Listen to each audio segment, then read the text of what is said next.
ওয়ালাইকুম সুপ্রিয় শিক্ষার্থীবৃন্দ, আশা করি আপনারা অনেক ভালো আছেন। আপনারা ইতিমধ্যে অবগত হয়ে গেছেন যে আপনাদের অ্যাসাইনমেন্ট কার্যক্রম শুরু হয়েছে।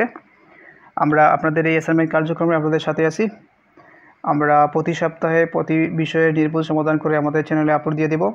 তাই আপনারা বিলম্ব না করে আমাদের চ্যানেলটিকে সাবস্ক্রাইব করে এবং পাশে থাকা বেল আইকনটি প্রেস করে দেন, যাতে আমরা ভিডিও আপলোড দেওয়ার সাথে সাথে আপনার সকল অ্যাসাইনমেন্টের কাঙ্ক্ষিত ভিডিওটি আপনি পেয়ে যেতে পারেন। এবং আপনি যদি ইতিমধ্যে আমাদের চ্যানেলটিকে সাবস্ক্রাইব করে নেন তাহলে আপনাকে অসংখ্য ধন্যবাদ। আজকের এই ভিডিওতে আপনাদের যে বিষয়ের অ্যাসাইনমেন্টের আনসার নিয়ে আলোচনা করবো সেটি হচ্ছে আপনাদের সিভিক্স ফার্স্ট উইক। আপনাদের পৌরনীতি বা সিভিক্স ফার্স্ট উইকে যে অধ্যায় থেকে অ্যাসাইনমেন্ট নির্ধারণ করে দিয়েছে সেটি হচ্ছে প্রথম অধ্যায় পৌরনীতি ও সুশাসন, এবং যে অ্যাসাইনমেন্ট নির্ধারণ করে দেওয়া হয়েছে সেটি হচ্ছে নাগরিকতার সাথে জড়িত সকল প্রশ্ন সম্পর্কে যে শাস্ত্র আলোচনা করে তাই পৌরনীতি।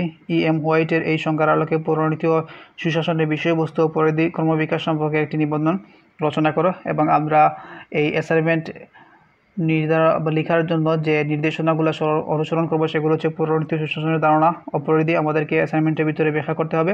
সুশাসনের বৈশিষ্ট্য আমাদেরকে অ্যাসাইনমেন্টের ভিতরে লিখতে হবে। পৌরনীতি ও সুশাসনের কর্মবিকাশ সম্পর্কে আমরা অ্যাসাইনমেন্টের ভিতরে আলোচনা করতে বা লিখতে হবে। এবং এই অ্যাসাইনমেন্ট পূর্ণ করার মধ্যে দিয়ে আমরা যে বিষয়গুলো শিখব বা শিকল্পন অর্জন হবে সেগুলো হচ্ছে পৌরনীতির ধারণা বর্ণনা করতে পারবো, পৌরনীতি ও সুশাসনের ক্রমবর্ধমান কর্মবিকাশ বর্ণনা করতে পারবো। এবং এই বিষয়ের জন্য নির্ধারিত মান হচ্ছে 20।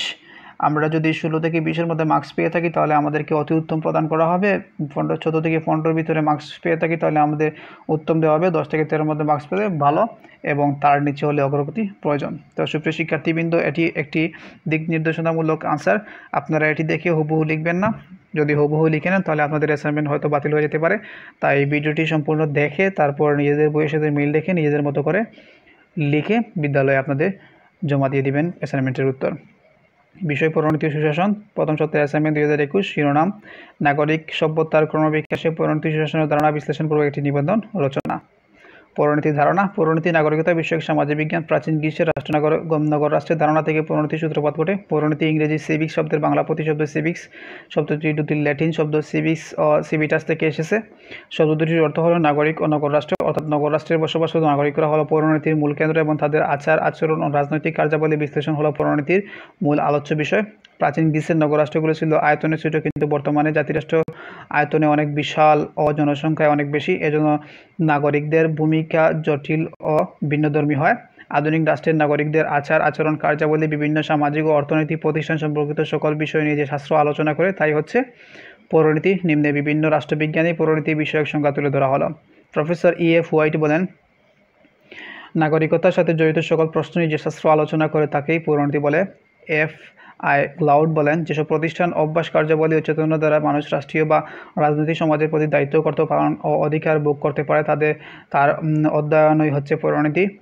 সুশাসনের ধারণা। এটি আধুনিক বিশ্বের জনপ্রিয় ধারণা। সুশাসন রাষ্ট্রের সার্বিক উন্নয়নের জন্য তথা সামাজিক রাজনৈতিক উন্নয়নের পূর্বশর্ত।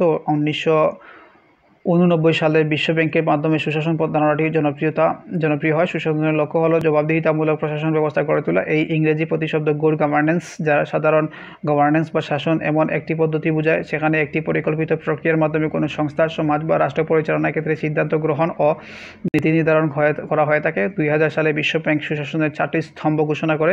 এই 4টি স্তম্ভ হলো দায়িত্বশীলতা, স্বচ্ছতা, আইন কাঠামো ও অংশগ্রহণ।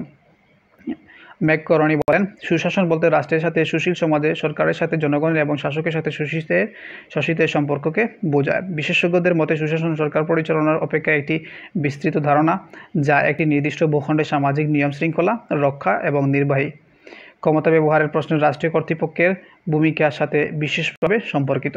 পৌরনীতি সুশাসনের পরিধি। পৌরনীতি সুশাসনের পরিধি ব্যাপক। নিম্নে তা উল্লেখ করা হলো। 1. নাগরিক বিষয়ক। পৌরনীতি সুশাসনে মূলত নাগরিকতা বিষয়ক বিজ্ঞান। নাগরিকের উত্তর ও মর্যাদাপূর্ণ জীবন প্রতিষ্ঠা করা পৌরনীতি সুশাসনের প্রধান লক্ষ্য।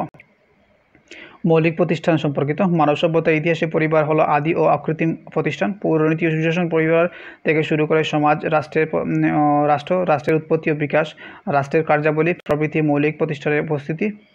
সামাজিক ও রাজনৈতিক বিমূর্ত বিষয় নিয়ে আলোচনা। পৌরনীতি ও সুশাসন সামাজিক ও রাজনৈতিক অঙ্গনের বিভিন্ন বিমূর্ত বিষয় তথা আইনের উৎস ও প্রকৃতি, আইন ও নৈতিকতা, স্বাধীনতার প্রকৃতি সম্পর্কে আলোচনা করে। রাজনৈতিক ঘটনাবলী। এটি বিভিন্ন রাজনৈতিক ঘটনা নিয়ে আলোচনা করে, যেমন পলাশী যুদ্ধ, সিপাহী বিপ্লব, 1940 সালে লাহোর প্রস্তাব, ভাষা আন্দোলন, যুক্তফ্রন্ট নির্বাচন, 6 দফা গণ অভ্যুত্থান, 1970 সালে সাধারণ নির্বাচন, 1971 সালে মুক্তিযুদ্ধ, সাময়িক অভ্যুত্থান ইত্যাদি রাজনৈতিক পর্যায় সম্পর্কে আলোচনা করে। সুশাসন সম্পর্কে আলোচনা। পরিণতি ও সুশাসনের উপাদান, সুশাসনের সমস্যা, সুশাসনের বহুমাত্রিক ধারণা, সমস্যার সমাধান, সমস্যা সমাধানে সরকার ও জনগণের ভূমিকা সম্পর্কে আলোচনা করে। সুশাসনের বৈশিষ্ট্য। একটি দেশ বা রাষ্ট্রের অর্থনৈতিক, রাজনৈতিক, সামাজিক, সাংস্কৃতিক, পরিবেশগত উন্নয়নের জন্য সুশাসন অপরিহার্য। নিম্নে বিভিন্ন বৈশিষ্ট্য তুলে ধরা হলো। 1. অংশগ্রহণ। সুশাসনের ভিত্তি হলো ধর্ম বর্ণ নির্বিশেষে শাসন ব্যবস্থায় সকল নারী পুরুষের সমান অংশগ্রহণ, নীতি নির্ধারণ ও এগুলোকে বাস্তবে রূপদান করতে প্রণীত বিভিন্ন কর্মসূচি জনগণের মাঝে সুষম বন্টন করে দেওয়াকে অংশগ্রহণ বলে।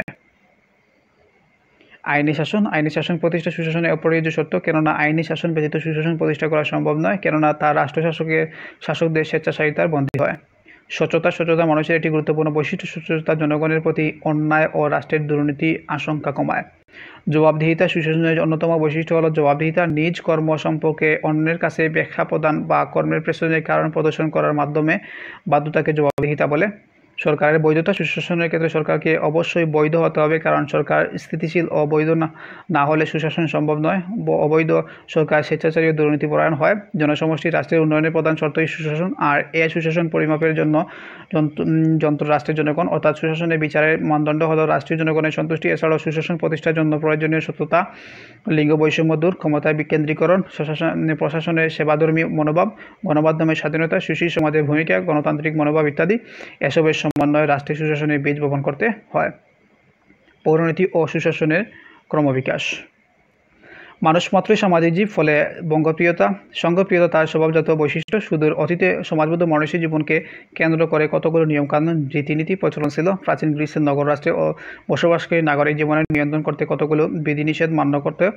অবশ্যই প্রাচীন গ্রিসে যারা রাষ্ট্র পরিচালনায় অংশগ্রহণ করতে ছিল তাদেরকে বলা হতো নাগরিক। নাগরিকদের অধিকার ও কর্তব্য নিয়ে জ্ঞানের যে শাখায় আলোচনা করা হতো তাই পৌরনীতি। সমসাময়িক ভারতবর্ষের নগরকে পুরী বলা হতো এবং এর অধিবাসীদের বলা হতো পুরবাসী। তাদের নাগরিক জীবনকে বলা হতো পৌরজীবন ও নাগরিক জীবন সম্পর্কিত বিদ্যার নাম ছিল পৌরনীতি। প্রাচীনকাল থেকে শাসকদের লক্ষ্য ছিল অধিকতর জনকল্যাণ। পৌরনীতি ও সুশাসনের ক্রমবিকাশ তখন থেকেই। সুপ্রিয় শিক্ষার্থীবৃন্দগণ, এই ছিল আপনাদের পৌরনীতি ও নাগরিকতা বিষয়ক অ্যাসাইনমেন্টের সমাধান। আশা করি এই ভিডিওটি আপনার কাছে অনেক ভালো লেগেছে। যদি ভালো লেগে থাকে তাহলে একটি লাইক দিয়ে দেন এবং আপনার বন্ধুদের সাথে শেয়ার করে দেন। পরবর্তী অ্যাসাইনমেন্ট এর ভিডিওটি আবারও আপনাদের সাথে দেখা হবে। ততক্ষণ পর্যন্ত আপনারা ভালো থাকেন, সুস্থ থাকেন। আল্লাহ হাফিজ।